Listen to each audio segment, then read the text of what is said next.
All right, greetings and salutations, everybody. Welcome to the first lecture of this, what is it, Tuesday? Tuesday? Yes, Tuesday. If you are familiar with the work of Mr. Gil Scott-Heron, then you are, by definition, familiar with the work of this gentleman right here. He and Gil Scott-Heron formed a potent musical team for many years, and he is a producer, songwriter, multi-instrumentalist. So won't you please welcome Brooklyn's own, Mr. Brian Jackson.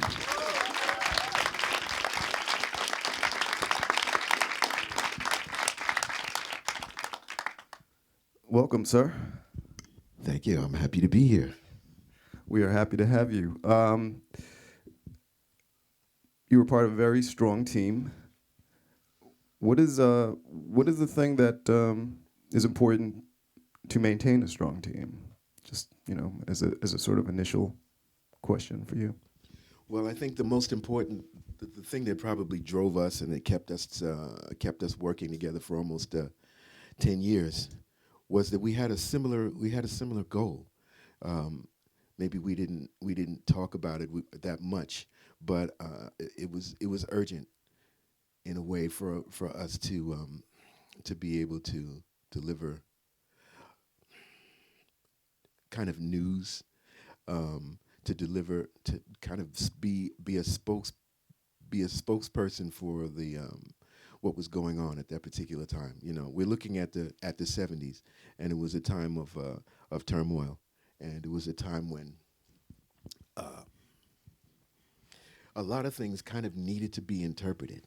We were just beginning to see how pervasive um, the atmosphere of control was becoming. And it's not that it hadn't already happened. It's just that we were in our 20s and we were just kind of figuring it all out. And every time we came up with another realization, we decided that the best way to articulate it and was to share it with our peers. And the way we did that was musically.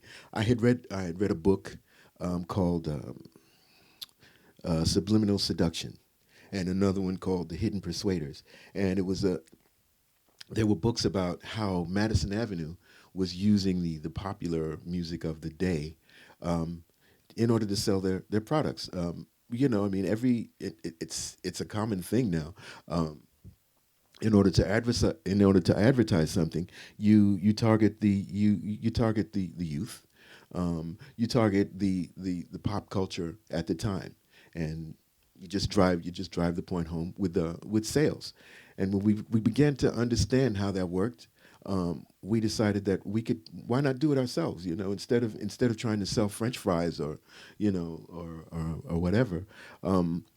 Why not try to sell consciousness and awareness? So that's what we decided to do. Is, well, let's try and package some of these things that we are learning about life, and about ourselves, and about the common things that we are all going through together, and and market it like it was Madison Avenue. So to the extent that we were able to do that, we did it without compromising. I mean, we weren't gonna like totally jump into the pop world, because we didn't feel that there was a lot of substance going on there. But how could we do that, and at the same time, be true to ourselves? And the result was what you hear. Right. How would you define consciousness, well, as far as arts and music?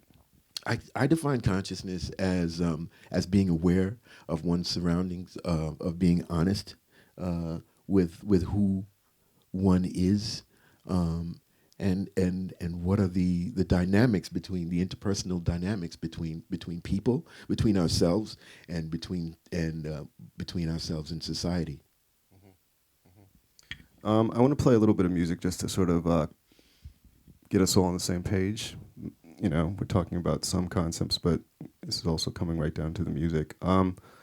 This is something from you and Gil from an album entitled It's Your World, and we can talk a little bit about it after we listen to a piece of It's Your World. Cool. I played this song for a reason, because Gil Scott-Heron is, of course, known as one of the great writers and lyricists of our times, but he did not write the lyrics to this song. Who wrote the lyrics to this song? I did. Now, in this partnership, was that a unusual thing for you to bring lyrics to Gil, and how did that feel? Well, the process was kind of like this. Oh, and first, I just want to say a couple of things about that song. That dude that was singing high, that wasn't me. I've never sang that high in my life. I mean, I've probably been that high when I sang, but I wasn't. What was? Oh, yeah. So the other thing was that I did write that song. It's about spiritual real estate. Basically, it's about having your own sense of yourself, and not letting anybody to take that away from you. And it was a common phrase at the time in the '70s. It was people would say, "Hey, oh, brother, what's happening, man?" And you say, "Hey, man, it's your world." So we used to do that. We used to take like common phrases from the time and incorporate them into a larger understanding. And to answer your question, so the process was kind of like this. In the beginning, I would write a song. I'd write the music and everything in the songs that I wrote the music, and I would say, "Hey, Gil, man, check this song out," and that he would listen to it, and then he would ask me. The first thing he would always ask me is, so what were you thinking about when you wrote that, or what were you feeling?" And then I would have to explain it to him, and it's about alienation, or it's about tribute to the ancestors. Like, for instance, there's a song that we wrote called "Toast to the People," and I just said, I told him it's about all the people who have worked for freedom, and it's kind of a tribute to them. It's kind of a toast, to the ancestors. And that he took a pencil, and 5 minutes later, we had a song called "A Toast to the People." So a lot of times that's how the process was. It started with the music, and then the next thing would happen is that we would discuss it. We would discuss it a little bit and try to figure out what it is that we wanted to say. Yeah. And then came the marriage of the lyrics and the music. Was there a particular time when he might have surprised you with something that he came back with that you weren't expecting, or just sort of wondering what the dynamics were as far as that creative process? It sounds, pretty interesting as far as like him going back and taking in a certain vibe or a certain general idea and then seeing what he came up with. It was always a surprise, because I was always kind of fascinated by how quickly he could come up. He could come up with he could flesh out a theme. That was amazing. And sometimes I think one of the things that I wasn't always so thrilled about was his Gil's tendency was to kind of bang people over the head with a message, And I was more from the school of oblique. I guess you can say kind of, maybe more allegorical, kind of, referential type of writing. The kind of it didn't actually, call a ball, but like kind of described it in another way, which he was also which Gil was very skilled at. I mean, one of the things that he would always say in his teaching writing was that the best writing is always about not saying what you're saying. The best way to write is to, well, it's not the best way, but it's one way, is to write about something without calling it what it is. So, for instance, if this is a room, we can describe this as a room without actually saying that we're in a room. There are so many other things that that we can say about it. We can talk about the chairs. We can talk about how we're all arranged. We can talk about the lighting. We can talk about the walls. We can talk about the floor. We can talk about everything, the furniture that's in here, without actually saying it's a room. And by the end of it, of course, obviously, you know that it's a room and that we're all in it. Yeah. Well, let's go back just a little bit. As we mentioned, you're from Brooklyn.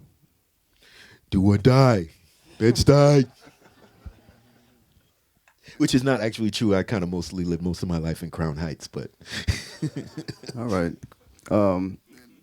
Now, how did you get into music, and how did jazz kind of become the main musical driving force in your life? Oh wow, that's easy. Well, both of my parents were jazz heads, so from the time I can remember, I was kind of being flooded, inundated with music in my house. I mean, my house was a place where there was always going to be some music going on, whether it was Ella Fitzgerald or Ahmad Jamal or Miles Davis or Max Roach and Clifford Brown, or sometimes the music would go off for like 2 seconds and then she would come back and they would come back and it would be some Beethoven or Tchaikovsky for a minute, and then it would go right back to bebop again, you know. And at what point did your interest in music and the sort of, I guess how did jazz sort of encapsulate the black movement of the '60s and the civil rights movement? How did those things all sort of merge for you? Wow. I don't know if they did. What kind of happened to me was that, well, let me put it this way, okay? Because when I was young, there was a whole black consciousness movement that was coming up in jazz. People like for instance, like Max Roach, like people like Horace Silver, were, in a sense, even like the Art Ensemble of Chicago. I think that music has, and particularly jazz, has always been a mirror of what happens, what happens to the people who play it. And so as change was affecting everybody, that change was reflected in the music itself. And so I came along, at a time when black consciousness was ingrained in the music. Did you find it ingrained in popular music to the degree that you wanted it to be at that point? I didn't see any type of consciousness ingrained in pop music, or at least what I consider to be pop music, because I mean, there were people out there that were doing it. It was like Stevie and Earth, Wind and Fire, and I mean, even in Gamble and Huff were involved in consciousness consciousness music. I mean, there were a lot of people in the who might have been considered pop artists or pop writers or producers that also had that same consciousness. You attended Lincoln University. Oh yeah. In Pennsylvania. I was warned. Why did I was warned against it, but I went anyway. Why did you attend Lincoln University? I went to Lincoln University because I had heard of several of my heroes who had attended. The main one being Langston Hughes. I had heard that Langston Hughes went to Lincoln University, and as far as I was concerned, well, I only had two choices. I could either go to Brooklyn College or Lincoln University, which was about 90 miles away. So, hey, I'm 16 at the time. I'm like, yeah, well, let me go 90 miles away and see what's going on over here. I haven't lived in Brooklyn all my life. Let me see what's going on over here. And then I found out that Langston Hughes had gone there. Oscar Brown Jr. had gone there. Thurgood Marshall had gone there. And I decided that that's where I wanted to go. And do you remember the day you first met Gil? Oh, yeah, that was funny. So the guy with the high voice is named Victor Brown, and I used to spend a lot of time in the practice rooms, even though I wasn't a music major. I spent more time in the practice rooms than I spent studying. And I happened to be in there one day. It's just a little booth with a spinet piano in it. you know. And I wouldn't say it's soundproof, but anyway, I knock on the door. There's a dude in the window, and I motion for him to come in. And he comes in and he tells me, "Hey, man, you must be a freshman." And I'm like, "Yeah." And he says, "Well, you probably don't know about this, but there's a talent show that we have every year at Lincoln University, and there's a prize, and the prize is $100, and I want, I'm going to be in it, and I heard you playing outside, man, and it sounds pretty cool. So I was wondering if you would like to, you'd like to play. I have this one particular song that I want to do." And my boy, he can't really, he couldn't really figure it out. But I think maybe you could. And I said, "Well, what's the song?" And he said, "It's God Bless the Child, the Blood, Sweat, and Tears version of God Bless the Child." And I said, "Oh yeah, I know that." That's actually one of the songs that I actually said, "Let me figure this whole song out." And so I played it for him, and he was like, "Oh my God, that's it, man. Can you do that with me?" And I was like, "Yeah, but we splitting the money or what?" So he's like, "Oh yeah. So I said, "Anyway, what is the second prize?" He said, "There is no second prize." He said, "If they like you, you get to play your whole song. If it's kind of like a mini Apollo, So if they don't like you, they throw pennies up on the stage." So I was like, "Oh yeah, it sounds like fun. Let's do it." So he said, "Okay." So I said, "Are you just doing one song?" And he says, "No, I'm actually doing another song." And my boy over in the next room is playing it. And I said, "Well, who's that? I'd like to meet him." He says, "Oh, good. I'm glad you said that. I'm gonna bring him over." So he goes and gets him, and they're both standing in the doorway. And I look in the I look in the doorway, and all I see is a fro, like this huge fro. And I'm thinking, how the hell is this guy even going to get in here? So he comes in, and he goes, "Yeah, man, what's happening, man?" And I say, "Yeah, what's happening, man? I'm Brian, And he's like, "Yeah, yeah." So I said, "So yeah, and Victor says, "Yeah, man, this is my friend Gil," and he said he actually wrote another song, and I said, "Yeah, man, I'd like to hear it." So he sits down to the piano and he plays a song called "Where Can a Man Find Peace," and I mean, his playing was was cool. It was basic, but it was cool. But his lyrics were off the chain. It was like something that it was like one of the most beautiful things, songs that I had ever heard. And I was like, wow, this guy can write some lyrics. And after he played it, and I closed my mouth, I said, "Man, you know what? I have all of these songs, and it's really hard. I can write lyrics, but it'll take me like 2 years just to write one song. And can you maybe you can do it a little bit faster and probably better?" And he said, "Well, yeah, let me hear it." So I sat down and I played this song, and at the end of it, he said, "What were you thinking about? What were you feeling when you wrote it?" And I told him, and that was our first song that we wrote together, and that was called "A Toast to the People."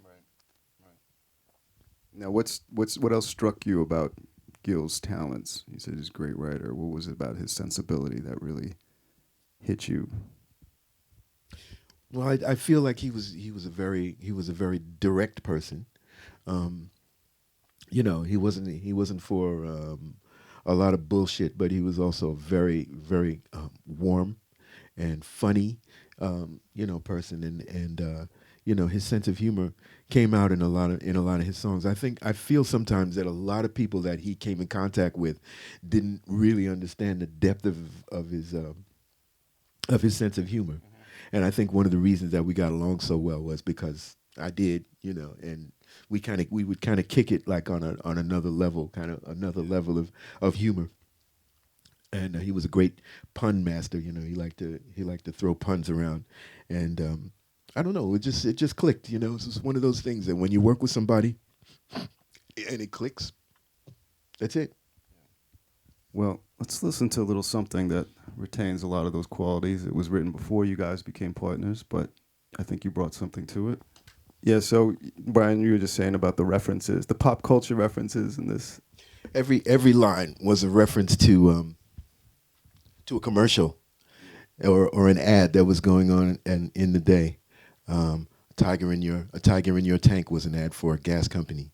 A gas company. A giant in your toilet bowl was a reference to a bathroom cleaning product. I mean, every line was a reference to some advertising campaign that I'm sure none of you have heard of, you know, unless you just happen to see it by accident on YouTube. It's just, and I was just saying to Jeff how funny it is that, you know, all of these references are like way dead and gone. Well, this particular album, which is from Pieces of a Man, or this particular recording rather, which is from the album Pieces of a Man, was your first opportunity to record formally. You were surrounded by some pretty accomplished people. What is it like as a very young person to be surrounded by or working with people of much more established stature? How did you deal with that situation? Fucking terrifying, man. I mean, I was 19 years old, and I get my first recording session, and Bob Thiel, who was the head of the label, says, "Okay, so who do you want on the album?" And so as it turns out, I get Ron Carter on bass. That wasn't me playing flute; that was Hubert Laws, and Bernard Purdy on drums.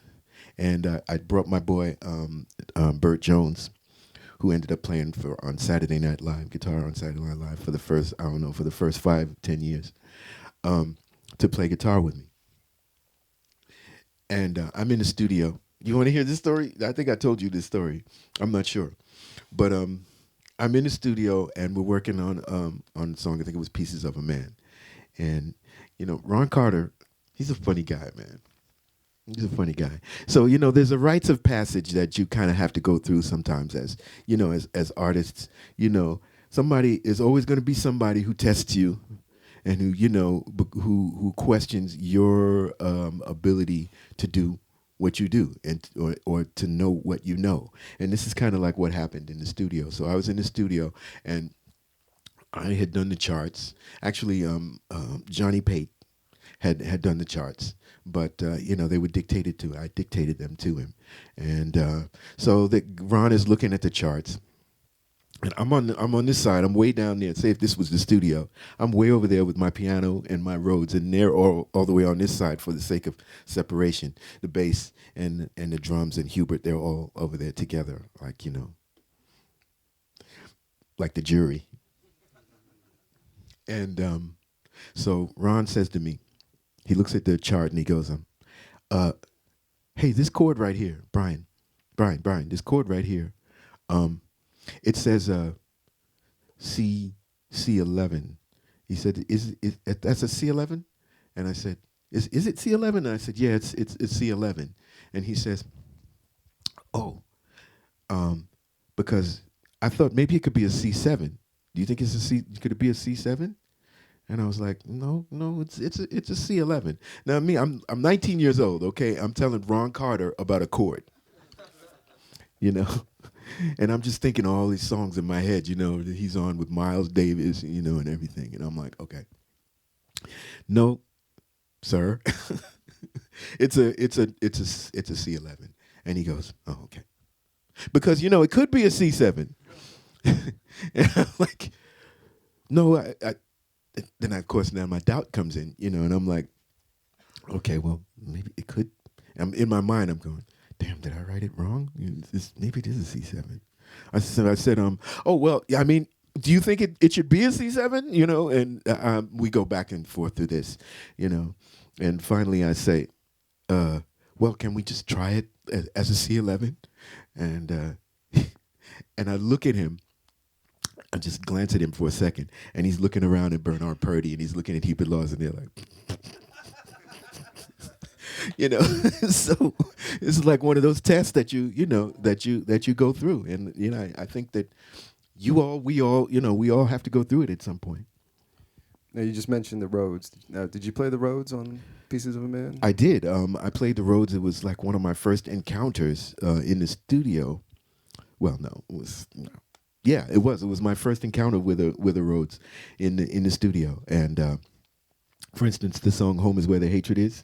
Yeah, that's like one of the first times I really put my hands on a Fender Rhodes. What is it about the Rhodes that's special to you? Oh, wow. It looks like a piano. You play it like a piano, but it is nothing like a piano. When the first time I heard it, I kind of expected it to sound like a piano, but it didn't sound anything like anything I'd ever heard. It didn't sound electronic. I mean, there were other keyboards at the time that were electronic, but none of them actually had physical components to it. They actually were electronic. So it was kind of like not even accurate to call the Fender Rhodes an electronic piano, because it had, if you open it up, it's got metal parts in it. I mean, they're not strings, but they're metal, just like strings are. And then I flipped the vibrato, all around the room, and after that, I was finished. I think we got something over here, maybe. Yeah, I see that. You want to show us what you're talking about?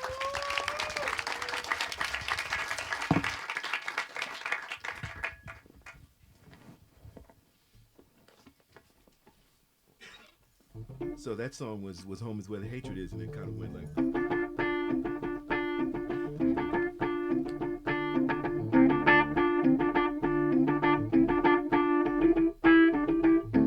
Junkie walking through the twilight, I'm on my way home. I left 3 days ago, no one seems to know I'm gone. Home is where the hatred is. Home is filled with pain, and it might not be such a bad idea. So that was the first one, and I don't know. That's been used a lot, hasn't it? I think that was used. I think Kanye actually sampled that for something. Yeah, he did. Now, we had talked a little bit about Winter in America, which was the album after, and that really gave you a lot of room to stretch out with the Rhodes. So the intro was like something like.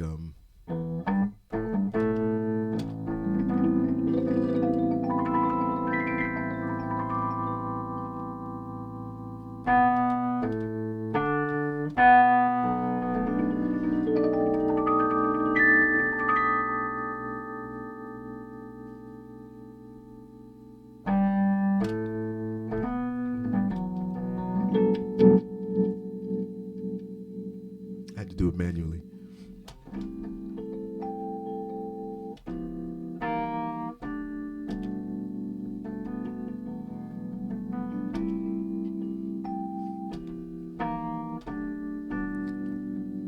Peace go with your brother, though I ain't so proud anymore. Peace go with your brother. Recognition don't come cheap anymore. You're my lawyer, you're my doctor, yeah, but somehow you forgot about me.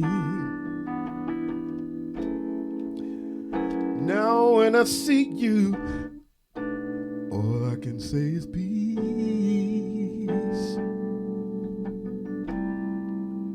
Peace go with your brother.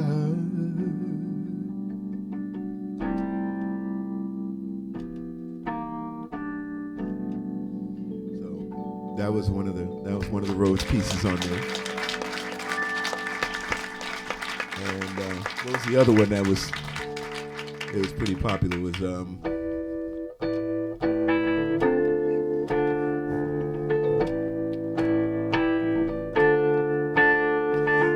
I played flute on this. I also played piano on it, as a matter of fact. But it was like in shows, I couldn't play flute and piano. Still trying to figure that out. But it went, see that black boy over there running scared, his old man in the bottle. He done quit his 9 to 5 to drink full time. Now he's hanging in the bottle.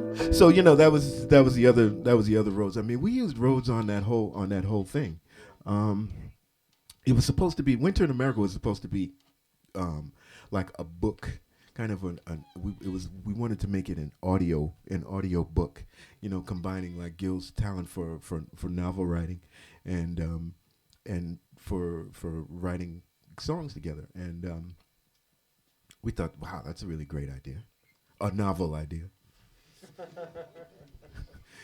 And it was about, and we had we had made like maybe about $4,000 from the work that we did with Flying Dutchman, with Pieces of a Man and Free Will, not from record sales, but from like royalties or whatever, from gigs that we were doing, and so we decided to invest after the contract was over with Flying Dutchman and Bob Thiel. We were like, well, what does a producer actually do? Because when we were in the studio, we would see Bob in the studio, and he was like smoking his pipe, and he was going, yeah, that. We said, oh shit, anybody, we could do that. Just point at some shit, So we so we decided we could be producers. Wow, what an eye opener that was. But we dived into it, and we were lucky to have a guy who owned a studio in Silver Spring, Maryland, and his name was Jose Williams. And if there was another producer on that album, I would have to say that it was him, because he guided us through the studio process. Something that we knew nothing about. We just knew what we wanted, and we tried the album once, and we spent most of our money on that album on doing this audio book type of deal. And we had a lot of songs. So what basically, in a nutshell, what it was about a guy who I think we had just seen that Richard Pryor movie. Which Which Way is Up? Yeah. Where the dude had come back from the Nam, as a soldier. But we just took it we just made it as dark as we possibly could, So the guy came back, he was hooked on drugs. Everything was and also Marvin Gaye, what's going on. I mean, so those were our kind of reference points, but we just made it as dark as we possibly could. So dude was, he was strung out, and at the same time he was reminiscing about his childhood. So we had a song on there called "A Very Precious Time," which is about the first time falling in love. And the album was called Supernatural Corner. And it was all about like some of the things that he saw being like strung out and being on the corner, and checking out like the community life from their perspective. And that's how The Bottle came about, and that's how Very Precious Time came about. So there were a lot of references to that kind of thing. And in between each song there was like a little vignette where Gil would do this kind of monologue. And it's like, who is he talking to? When you listen to these monologues, you think, who is he talking to? And it's like in the background, I'm playing like something like, And,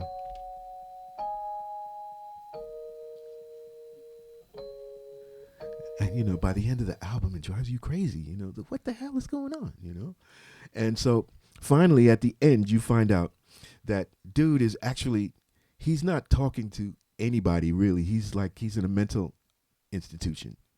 He had lost his mind, and like all the stuff that he's talking about in the album is just, it's all from his head.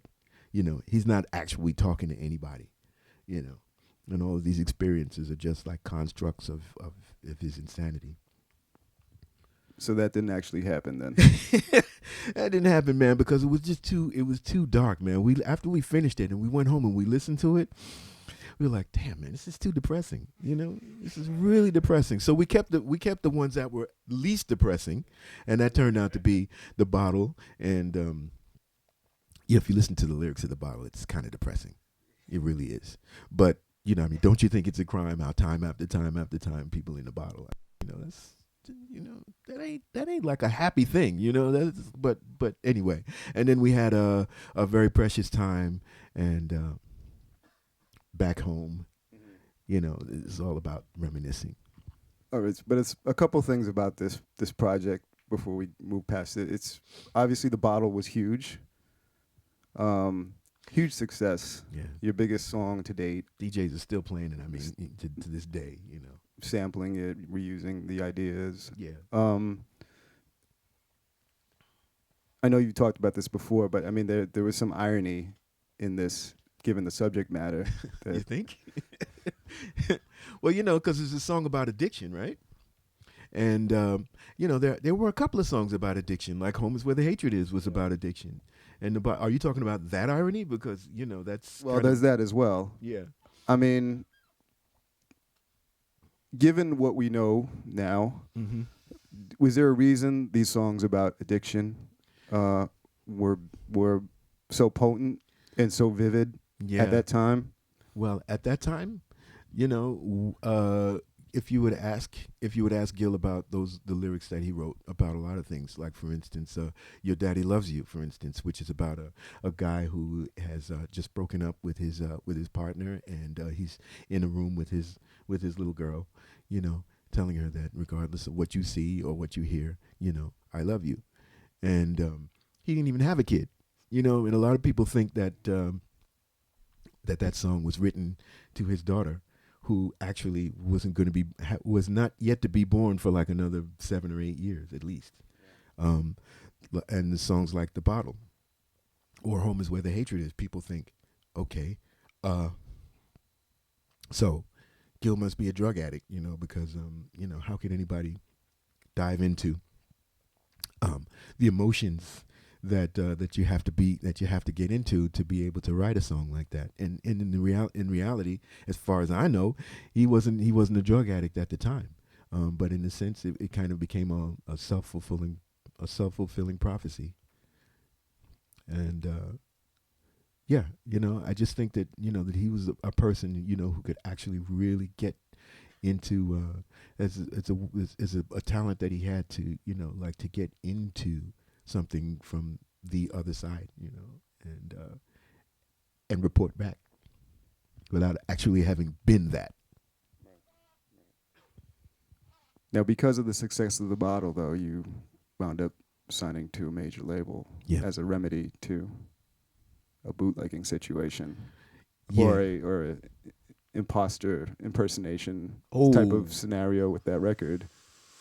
Wow. So, all right, we were on a small label called Strata East, and they were never set up to be, you know, like to be a major record distributor. It was actually formed by some jazz musicians who just really wanted to be able to put out their own music and profit, you know, whatever share and whatever profit there was. So the deal was, you would do your own album, you would produce your own album, and then you would turn it into them, and they would handle the pressing and distribution. It was like maybe one of the first P&D deals. But here's the catch. The catch was that the musician got 85%, and they only took 15%, which in retrospect probably wasn't a great idea for them. But they weren't about making a profit. They were just about creating the possibility for artists who probably couldn't be signed to make an album. And so we jumped on that. Somebody approached us. A few people approached us about the possibility. Plus, we were always down at the East in Brooklyn. There was a club called the East, and out of which Strata East and a lot of the artists that used to play there came. And they offered us that deal, and we jumped on it with our $4,000, you know, production. You know, this was a perfect opportunity for us. And so little did we know that the bottle, was going to be such a runaway hit. I mean, the one time I was walking down the street in Harlem and I heard the bottle playing out of the store the store there. Another time I was in Brooklyn and the famous store Burdells was playing, and I was like, wow, I must have made it. And so Frankie Crocker jumped on it, and the famous DJ from New York, Frankie Crocker jumped on it, and once that happened, that album was so much in demand that it was it was impossible for Strata East to actually to fulfill that demand. So what we ended up doing was getting albums and putting them in our kitchen, and we would tell the retailers to call us, and they would call us, and we would ship them out like a box or or two. But how much can we really do? We did what we could, but it wasn't enough. And then one day we woke up and we heard the bottle on the radio, but it wasn't our bottle. It was a song that sounded exactly like, it was a track that sounded exactly like our bottle. All the licks were the same and everything, but it wasn't us. It was a band. It was a group called Brother to Brother, and it was on all platinum records. And that really wasn't just a name, because it ended up selling platinum. They sold 1 million copies of that, and we didn't really, they weren't very sharing. So we tried to to get that, and it was just kind of a label that you just, you might go there and talk to them about that, but you might not leave. So we kind of left it alone. But behind that is how we got the deal with Arista Records. And this sort of starts a new phase for you guys, Is it Gil Scott-Heron and Brian Jackson as the team on Arista Records? Yeah. What do you think was the high point for you in that era?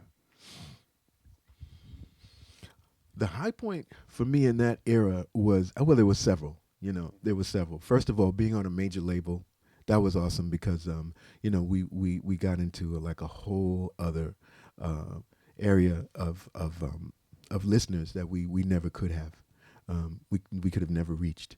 We ended up playing on Saturday Night Live and on Midnight Special, and we ended up going over to France and playing on a show with Ray Barretto and Joe Cocker and and Larry Coryell and all of these great artists that we usually weren't known for for playing with. And then eventually we ended up doing shows with Earth, Wind and Fire and with Weather Report and opening for Herbie Hancock and and all of those.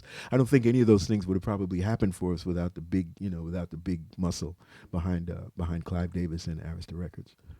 And did you feel like, as conscious artists, as topical artists, that you were seeing with this new platform did you see the change? Did you feel like you were seeing change, affected by what you guys were doing? No, not really. I know that a lot of people came to our shows because it was conscious. It was like, to be seen at one of our shows meant automatically that you were conscious. Like, you didn't really have to do anything other than just go to one of these shows, and if you were seen at that show, then that already meant that you were like the part of the intelligentsia, but that, it really wasn't. It took a little bit more than that. You mentioned playing on Saturday Night Live. Yeah.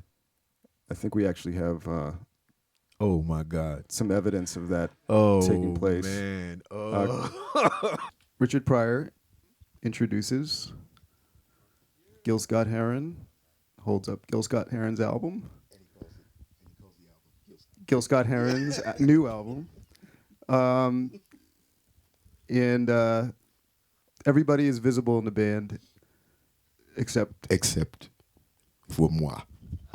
Except your hands. Yeah, my hands were visible, and I call that So I call that my man in the shadows video. It's a funny thing, about the music business. Um, I mean, how many duos can you think about?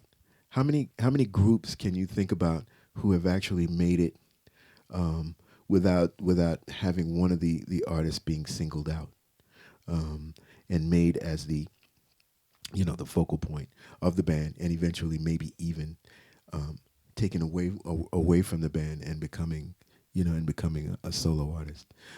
I have found over the years that the record business, the music industry, seems to have a hard time counting past one. Um, and this happened. I experienced this. Um, Gosh, there are so many examples. I mean, I don't even know where to start. Diana Ross and the Supremes. Um, it's just a phenomenon that I think it's easier to market one person than it is to market two or three, or four, and that's a phenomenon that you guys are probably also going to have to deal with, or have dealt with. Um, it's just something to keep in mind. I'm not angry about it, but I know how it works. I understand how it works. I was caught up in it. I mean, was there any point, where it was explicitly said to you, uh, at Arista Records, hey, let's be real. Gil's the star. Yeah, He's the focus. yeah. No, He's the that actually charismatic happened. front person. You do the music, that's cool, but Not even you do the music. That's cool. So basically, what happened, and that is true. That Gil was the charismatic, front person, and it was something that all of us in the band, had decided was the case. Um, but when Gil went, our managers went to Arista Records to sign us. Clive Davis, point blank, said, "Well, I'll sign Gil, but I'm not signing him." And Gil said, "Well, but we're a duo, I mean, we write together, we do all the stuff together. So if you're not interested in that, then go fuck yourself, And he came back and he told me that, and I said, "Yo, man, um, this is really a huge opportunity, for us." Whether I'm signed to the label or not, it's still like a huge opportunity for us, and we're about trying to get as much exposure as possible to what we're doing, and so maybe you need to consider that offer, even so. And he was kind of adamant about it, and he was like, "Well, yeah, but that's gonna mess up our vibe, And I said, "Well, how about this? How about if you go back to him and say that Brian's okay with not signing, but would you put his name on the albums? Will you put our both of our names on the albums?" And he did agree to do that. He did agree to do that. So all of the albums from 1975 to 1979, except for the first one, which was Gil Scott-Heron, Brian Jackson, and the Midnight Band. All the rest of them showed the artist as being Gil Scott-Heron and Brian Jackson, even though I wasn't actually signed to the label. and did that create any kind of, you know, situation between you guys at a certain point? No, not at that. Yeah. Not at that point. Because this was the '70s. It was all peace and love, and we trusted each other. So we split 50% of everything. Everything that came in went down the middle. 50% we had a joint bank account. And we both had checkbooks, and we did whatever we felt. There was never any argument or discussion about how that went down. I mean, one of the things that I'm sure made it more difficult to market you, but for the fans of this music, keeps it timeless, is that it defies easy categorization, genre-wise.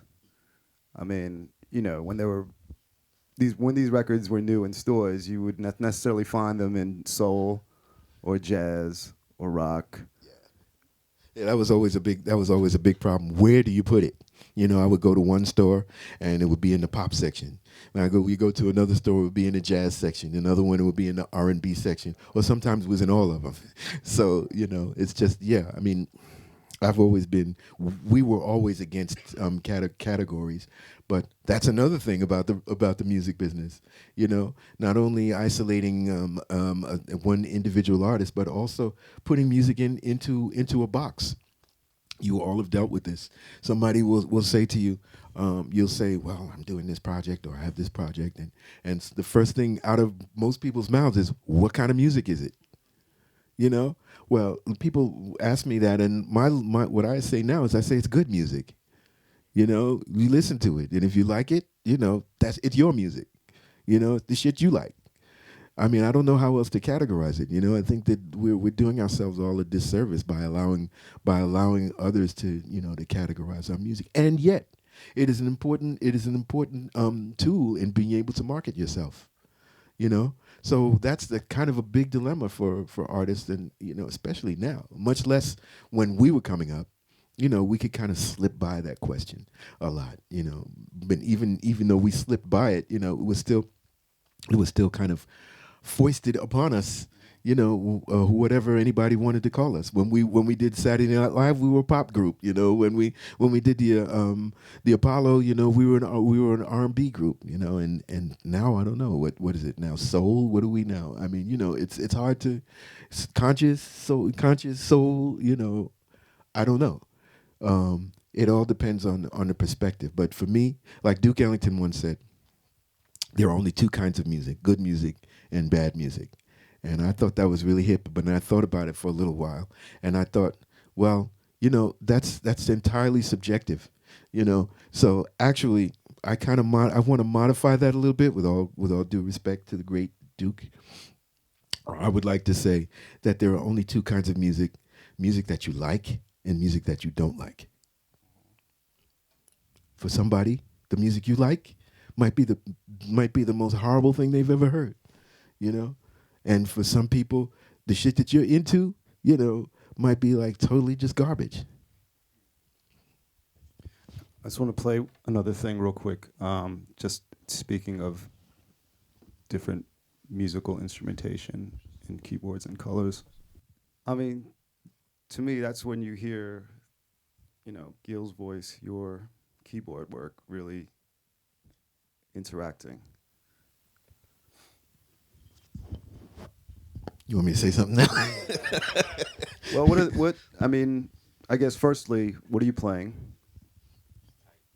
So, yeah, we were just having a conversation about the beginning of that song. You know, where you hear that, that's actually a Rhodes also, but when the Rhodes going through an echoplex, you know, and so whenever my, you know, kind of thing, what I would try to do was to musically paint pictures, you know. And so the picture that I was trying to create there at the beginning of that, the song was about a nuclear power plant. And so the image that I was trying to invoke was one of a nuclear power plant bubbling, you know, over of nuclear waste. Just kind of like science fiction kind of feel of of what that would be, of what that could be like. Yeah, you know, so the instrumentation was really cool because that was our first time using the studios of Malcolm Cecil, one of the great producers and pioneers of the synthesizer. So he had a system that he had put together called Tanto, which stood for the Original New Timbral Orchestra. And it was a room about maybe a little smaller than this, full of Moog modules, ARP modules, Buchla modules, all kind of, I don't know how he did it, but he and his partner Robert Marguleff actually put all of these synthesizers together At the time, we're still talking about monophonic synthesizers. So how do you leverage the tone producing qualities and the filtering qualities of all of these unique instruments, Oberheim, all of them. And so somehow they were able to do it through a series of patch panels. And so what they ended up with was this custom made unit of all of these synthesizers put together, and it was like basically a room. It looked like a spaceship. And that was my first time. Stevie Wonder had used it, like on "Music of My Mind," for instance. I think was the first one that he had used it, or maybe it was "Where I'm Coming From." The Isley Brothers had used it. Billy Preston had used it. Joe Zawinul and Weather Report had used it, and I was one of the people who was one of the people who was fortunate enough to be able to go in and work with that, and it changed my life. It changed my life. I mean, I had already had a Moog synthesizer. You saw it. I had a mini Moog, but this was like a whole new level, you know. And just to be able to go in there and experiment with those things was amazing. And I ended up, like, Stevie was one of my favorites. Stevie Wonder was one of my idols, one of my favorite artists. And I had fooled around a lot with bass, with synth bass, and this was my opportunity, to do that. So when we started recording this album, we had our bass player, but it just seemed like the direction was kind of moving in somewhere else. And we tried, our first song on the album is called Hello Sunday, Hello Road. And we had tried it with the bass, and it was just not enough, I don't know, there wasn't enough movement, there wasn't enough difference in the song to make it, to make it sound like we wanted to. And so we sent the guys, we sent them home, and I jumped on the synthesizer and ended up doing the bass on, the bass lines on the synthesizer for most of that. And you'd continue to do that, right? I continued to Angel do it. Dust. I was addicted. Tracks. Yeah, I was addicted at that point through Angel Dust and Racetrack in France and God, everything. So the last album you and Gil worked on officially was 1980. 1980. And what precipitated the dissolution of that official partnership? I still think about that today, and I wonder what it was. The only thing I can think of is that when you're in a partnership, a musical partnership, maybe any partnership, but specifically a musical partnership, there comes a time in your life when you might have aspirations that outside of the musical partnership that you want to build and you want to work on. It doesn't mean that you want to abandon the musical partnership, but as most of us, our spirits grow and our ideas grow, and we end up wanting to try go in different directions that might not be appropriate for that musical partnership. And so in my case, that also happened, and I expressed a desire to do that, and I just think that that Gil probably took it the wrong way. If anybody has read his book, there was a part in there where he said that that I had some kind of, I wanted to go out on my own and and do my own thing, which is true, but we have to put it in context. I wanted to do that, but I did not want to stop doing what Gil and I were doing. But people interpret things differently. I've known a lot of situations where people who worked for other musicians took a gig in a down period, where they took a gig with another artist, and when they got back, they found out that they didn't have the job, that their regular job anymore. I don't know, egos and and sensibilities and fragile self sense of self can do that. Now you went on to produce independently artists like Will Downing, Gwen Guthrie, played with Roy Ayers, Kool and the Gang, Phyllis Hyman, various other folks. Yeah. This classic period of you and Gil is the thing that people know you for. Occasionally, Gil would ask you to come back. Was it in play? Of course, this was not as a equal partnership, or I'm assuming maybe was that awkward? Whenever we got together again, it was magic. There's no other way to say it. There's sometimes you have chemistry between people on a personal level, on a artistic level, and Gil and I always had that. We always had that sense of magic, and that always happened every time we got together. Business wise, there were a lot of obstacles. Let me just put it that way. What when did you see Gil becoming something that you didn't recognize? The person, not the person that you knew before. So I think that probably happened around the late '80s. Um, uh, we had a confrontation about 1979, and is it like I was the music director, so basically I was the one who was like kind of making everything happen, on stage, and in the studio. And one day I looked up and I realized that that Gil was trying to control that, and that's something that he never tried to do before.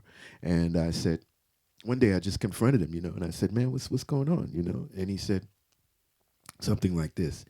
He said, I'm a simple guy. I'm a bluesologist. Um, I'm I like simple music. And everything seems so complicated now. I just wish it would go back to the way it was.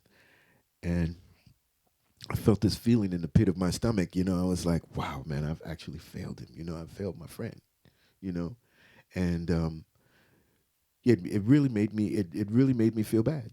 I really felt like I had really gone beyond what was my intention, because my intention was to make sure that everything that we did was honest, and that everything that the important things that he had to say were not masked by any of my own ego, or anybody's ego. And for him to say that, it just like really left me with a feeling that maybe I had gone too far. And I said, wow, maybe I shouldn't be the music director. And again, people's interpretations of things can lead to disastrous results. And I think that what he heard was not uh, was not my honest attempt to like to try and go and get back to where we were. Realizing that I maybe had gone too far, or thinking I had gone too far, but it was interpreted as abandonment. And that was like the last thing I wanted to do. And but in the end, it seemed like that, and things kind of went downhill from there. What advice would you impart to folks in partnerships when you reach sort of these difficult moments? In any partnership, whether it's in life, whether it's in relationships, or whatever it is, they're going to change. We like to think that I mean, when we get into relationships and when we get into partnerships, we like to think, well, this is what we enjoy. This is what we're enjoying. This is what we're loving. And this is what we want to hold on to. But the reality of it is that it's going to change. It's definitely going to change. Whether you want it to change or not, it's going to change. And what's going to happen is you're either going to be able to deal with it. The other people that are involved in it are going to have to be able to deal with it, or are going to have to deal with that change. It's not going to be the thing that drew you together. It's going to be something else. And the test is whether or not you can deal with that. So you're going to have to find something else within those relationships that motivate you to keep it together, or not. But ultimately just realize and be prepared for the fact that at some point what you're enjoying right now is going to be something else. So you either have to learn to enjoy that, or move on. When when Gil went through the things he went through, um, What was it like to witness, either when you were performing with him or from afar when you were apart? Um, People had told me that, people had said I hadn't actually seen Gil from about 1981 to about 1994, and people would tell me, "Man, I saw Gil on the A Train. Man, he looked really bad," you know. Um, and people would tell me, "Did you know Gil was on heroin?" You know, okay, I really, I'm not a big person about hearsay, so I have to see for myself. I don't really, I don't get into those games.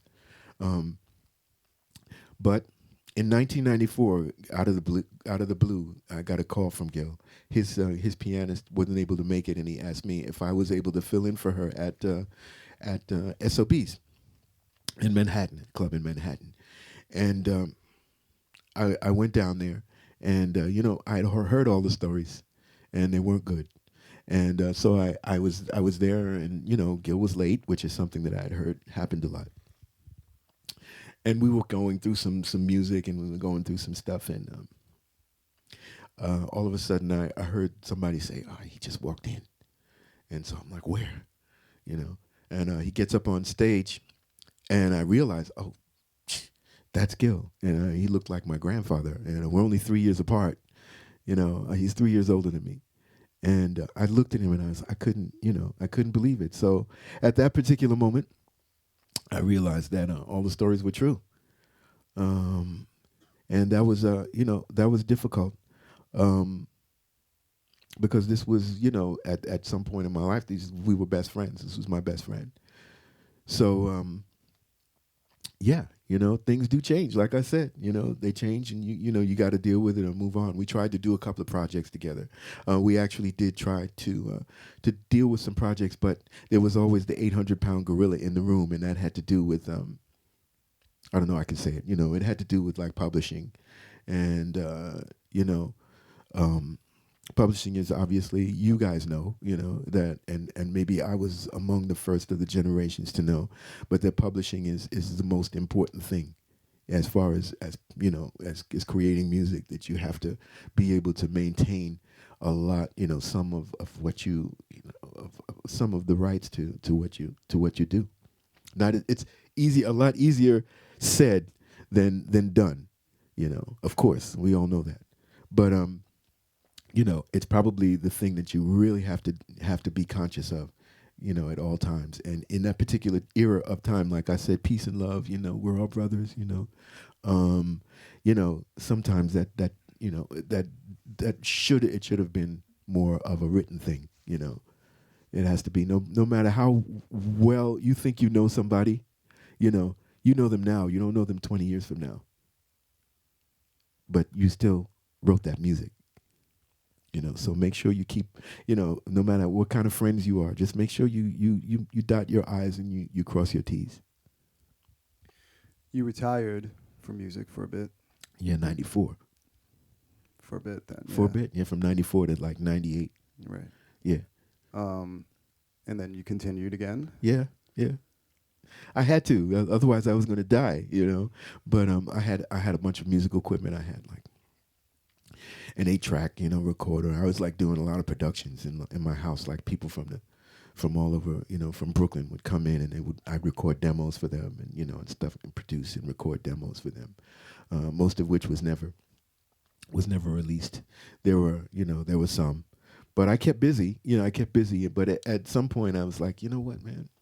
I had a bad experience with a writer, who had been using we had written all this stuff together, and then that person came back to me and said, yeah, well, this deal is going to be 60-40 for music. It's going to be, I'm going to get 60 and you're going to get 40. And I was like, what the hell are you talking about? We wrote this together. And they said, well, yeah, but I had to write the lyrics and the melody. And I said, okay, um, yeah. So that was, at that point, right, I'd been around the block a couple of times, and I said, you know what? I'm done. You know, I mean, I love to play, I love music, I love to write, you know, and I love to improvise. It's my favorite thing to do, but I just I couldn't take it anymore, and so I jumped out for about 4 years until I couldn't take that anymore, and I really couldn't take that, you know, and so. You know, I'm back. You know, and I'm ready to take. You know, to take whatever comes my way. I guess it never really leaves you, though, does It it? never really leaves you. It's in if it's in your blood. You know, I mean, those days of being in my crib and listening to Max Roach and Clifford Brown and Miles Davis and stuff. I mean, that was always in me. You know, Does anybody have any questions for Brian? awkward. One over here. Do we have a microphone?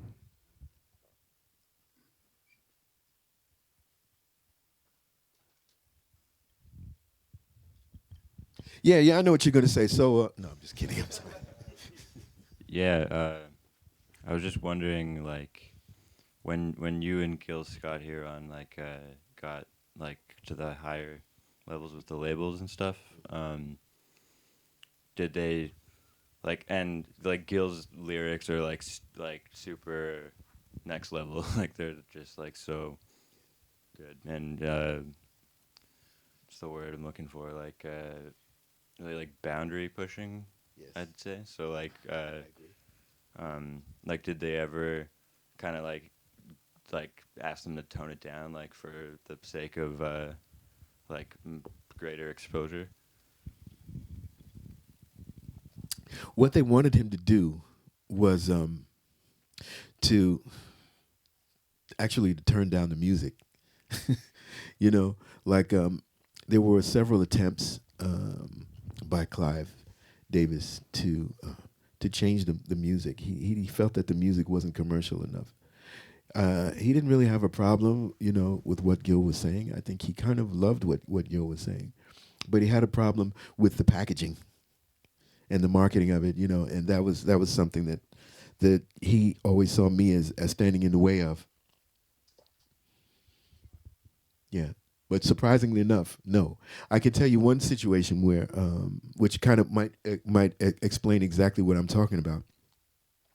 There was a song on Bridges called Delta Man, and we did, we used to go around to record companies, and I mean not record companies. We go to music stores. Remember when they had those, and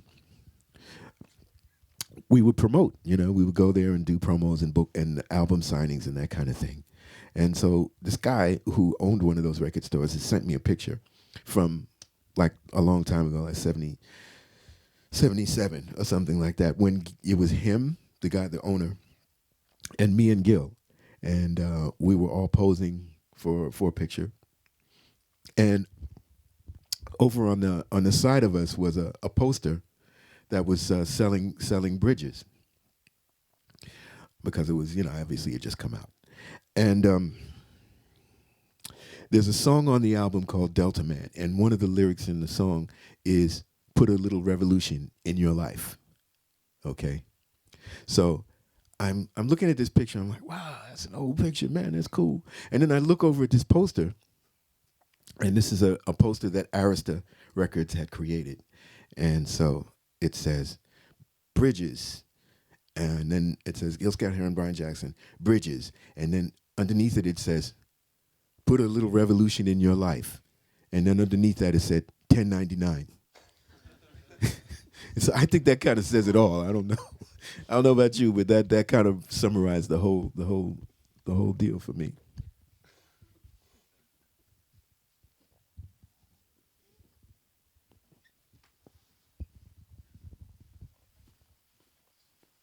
Hi. Hi. Thank you for being here first. I heard a lot of, well, maybe, of course, there's a lot of influence in all of this music, but I heard some Latin and salsa kind of percussion going on there. No, we have the song. Well, yes, because we lived in Brooklyn. I mean, we lived in New York. We were Salsa is from salsa, man. I New York. mean, what I used to do when I was a teenager, when there were transistor radios when I was a teenager, And I used to supposed to be in, even before I was a teenager. There was a guy named Symphony Sid in New York, and he was a DJ. And late at night, like 2 o'clock in the morning, he would come on and do his show. Sometimes from the Roseland Ballroom, which is a great place that they used to have a lot of salsa music going on, and he would do live shows there, live DJ shows, whatever. And so I would get my education with salsa at night at 2 o'clock, 2 o'clock with that transistor radio under my pillow so it would amplify the bass, and I would go to sleep, doing that. So I'm sure that somehow through osmosis, I probably picked up a lot of that. But there was like any contact with one of the guys? Like you said, you play with Ray Barrett, of course, but any other?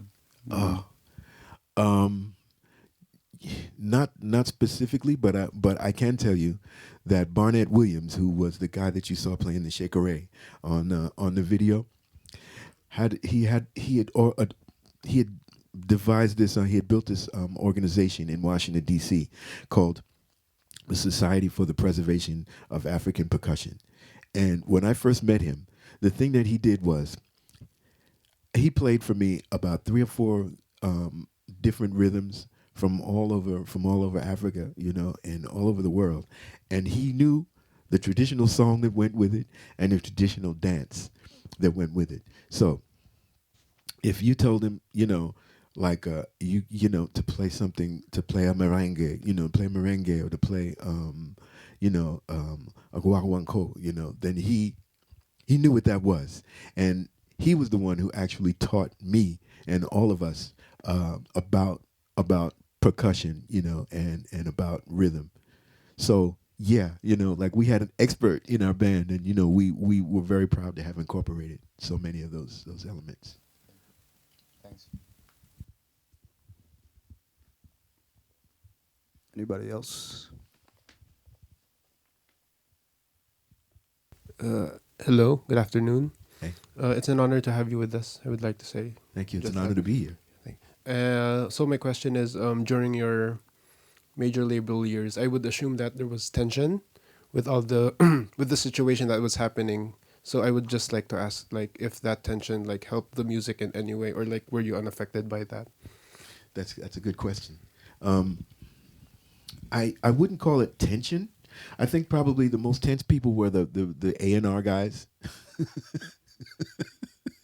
and the label, because they were the ones who, we were very resistant to any attempts to make us toe the line, or to make us go and do what they wanted us to do.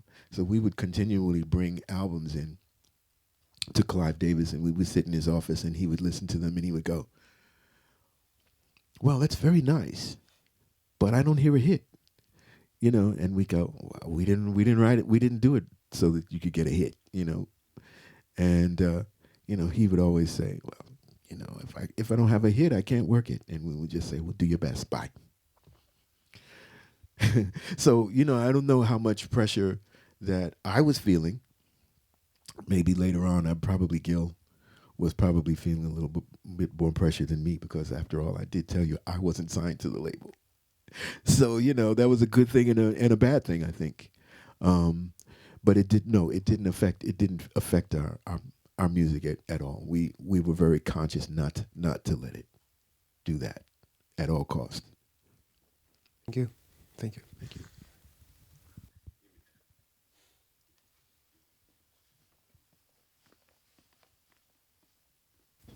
Yeah, hey man. First of all, I don't know if anybody from Detroit ever thanked y'all for writing it. Oh, I'm from Detroit and I love that song. My boy Marquise Porter and them, they was some of Jay Dilla's friends, but they really? redid it and it was sweet. But I like to hear it. yeah, okay. Yeah, Maybe you can send that to me. Yeah, okay. We hook it up. But Cool. I wanted to tell you, it is somebody in here remember what Green Acres is. So. I know, so it didn't go by me. Okay, But I got you. my question was, when he asked you, he said, do you think your music made a difference, or in the overall thing? And I noticed you kind of paused and hesitated, and I it hurt me too. But I just want you to know, it certainly did with many people. Um, yeah, we wasn't for the lollipop shit either. So it cut through all the stuff how they try to get us. It cut through, and I just wanted to let you know it cut through and it continued. And I didn't know all that synthesizer stuff that you did on. We almost lost Detroit. It's so weird because Detroit's all synthesizers, which is techno stuff. So it was a really strange, weird bond you just did. And I just wanted to thank you for your work.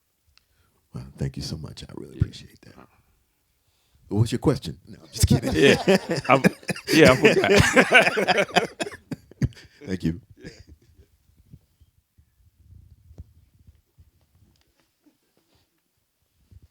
Hi. First of all, another thank you for coming. And Thank you. my question actually is, what's your opinion on like technical limitations and creativity? Because in the beginning, obviously, there was just that Rhodes. But in the 80s, you talked about that Moog, right? Yes. And today, I often get the feeling like, It was the 70s, actually. oh, really? All right.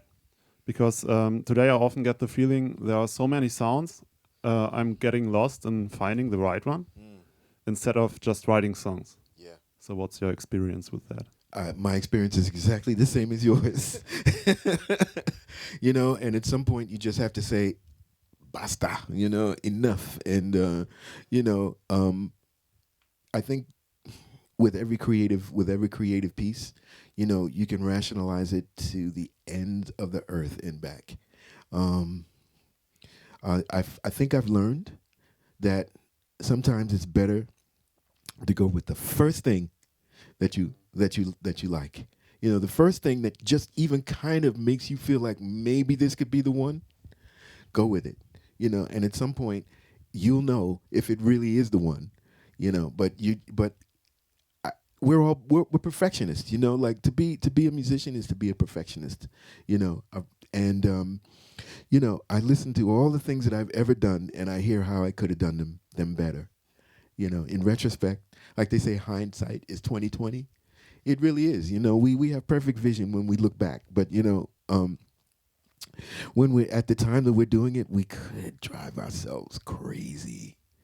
And yeah, there are a lot of choices out there, and there was a time when there were only presets in synthesizers. So well, there weren't presets actually. Just the opposite. There were no presets. So that sound, for instance, that I used on Johannesburg, which was supposed to be like a kind of like an homage to BB King, for instance. I was trying to make this kind of blues guitar sound. I had to actually write down all the parameters on it. How much resonance and how much yeah, which waves to use and all that kind of stuff. So that for me, it just it became that was my preset. But with a synthesizer like that, with synthesizers in those days, anything goes. Now we have presets, and we listen to the presets, and then we think, oh man, if I just tweak it like a little bit, or or that, we will make ourselves go crazy to do that. So at some point, I think you have to say, okay, this is close. Let me go for it. And the great advantage of that in this day is that since everything is already MIDI'd or or whatever, we can go back and we can change it or add to it. We can have two and then decide later. All right, thank you.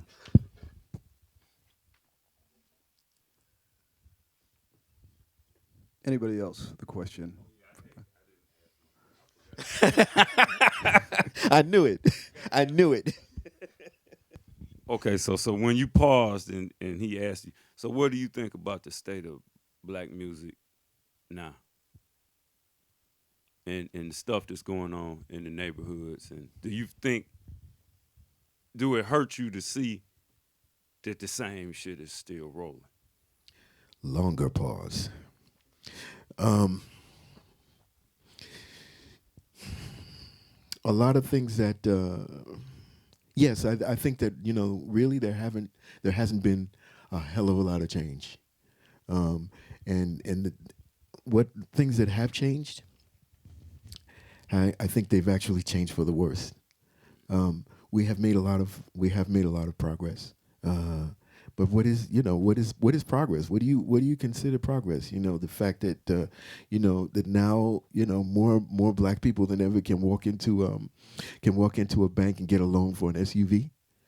You know what I mean? What is what is actually progress? I feel like, okay, so yeah, maybe we have more, black people with master's degrees or or PhDs, but if they walk out of their house and and they get taken down to the ground and and choked to death, then how is that? How is that progress? Yeah, exactly. What good does it do? Do you ever feel like the the message you was trying to put into the neighborhood got washed away, but yet it traveled around the world, maybe helped other areas? Absolutely. I think that, well, because when I play music, most of the time I play music here, and I'm not sad about that. It's just that, in my own country, we seem to have less of a reverence for the past, and so that means that if we don't respect the past, and if we don't respect some of the good work that has been done in prior generations, then we're not going to receive the benefits of it. Exactly. Do you feel radio is one of the biggest enemies to the black community? That's a leading question. I refuse to answer that. All right. No. You know what? There's more availability. There's with the net now. There is more availability. So I mean, people who really are consciously looking for music that fits their lifestyle and that fits their belief system can find it. We're no longer dependent on the radio, like to hear what things, what's happening in music, or what's happening in art, or what's happening in anything. It's just a quick click. I know, but like in my neighborhood, they don't even have the neighborhood wired up for internet. Ah, man, I feel you. Yeah, I understand. Well, in that case, yes. The answer to your question is yes. Do you notice how they knocked New York off the radio? Because when the hip hop came, it was Grandmaster Flash when they came with the message. Mm-hmm. It hit really hard. Yeah. And then Eric B and Rakim, some of them guys, and of course Public Enemy. Yeah. But prior to them, Mm-hmm. my mom and them played. Yeah. You guys and Last Poets, and Brooklyn was deep. It was, and I felt like somewhere in the mid '90s, New York just got pushed off the whole board, other than singing, love songs and stuff like that. Do you think New York will ever get back and maintain its position as the kind of our conscience? Well, remember what we were just talking about radio having killed, having killed the consciousness of progressive music. Yes. I would have to say the same thing about what's going on in New York. There is a lot of really good music that is happening in New York, and it always has. It's just that we're not always it's not always available to us. It's not brought to the forefront of our consciousness. But I mean, I know personally several artists, who are really doing their thing, man, and they're really doing it honestly, and and with force, and with strength. Yeah. Don't feel like it's dead, man. It is not dead. We just have to look for it a little harder, but it's there. Believe me. We really need y'all bad, Detroit, man. I will come. Right. I will come, man. There's no question. I know. I know. Thank you. Thank you. All right, we got one more over here on the side.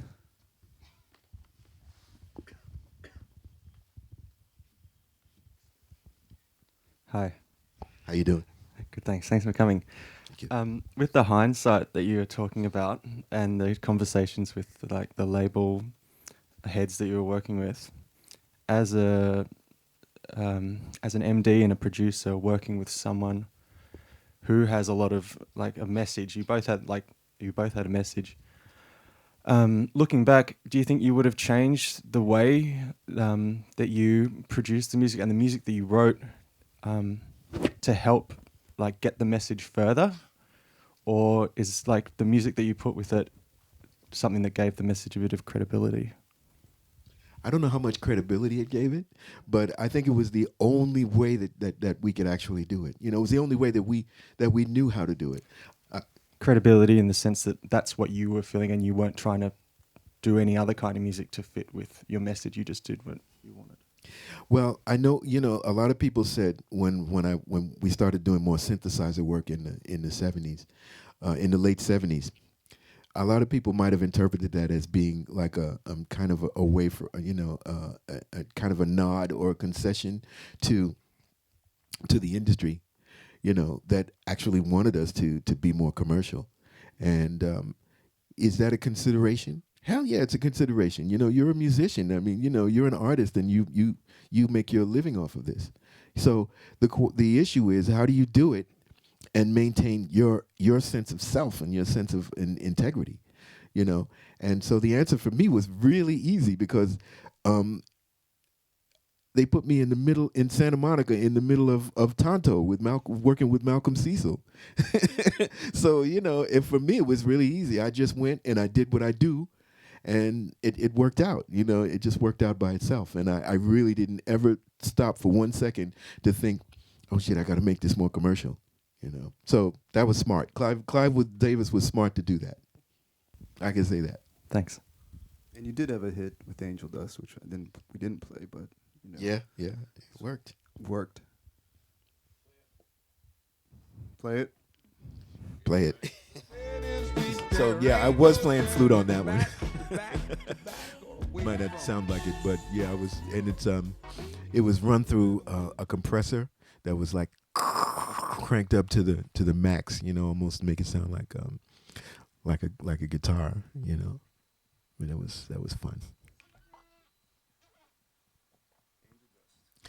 Angel Dust, another song about drugs. Well, we had tried Angel Dust once or twice, and you know, probably around the second time that we did it, when I woke up with my head on a rock after having slept on that rock for about 10 hours. I think that's when we decided. And then we saw this other friend of ours in LA who was a frequenter of Angel Dust, and the next thing we know, you know, she had jumped off a building. So that was some mean shit, man. So that's what that song was about. So on that very positive note, Yeah, man, some evil shit, man. I think we need to get to lunch. But before we do that, I think we should say thank you one more time to Mr. Brian Jackson.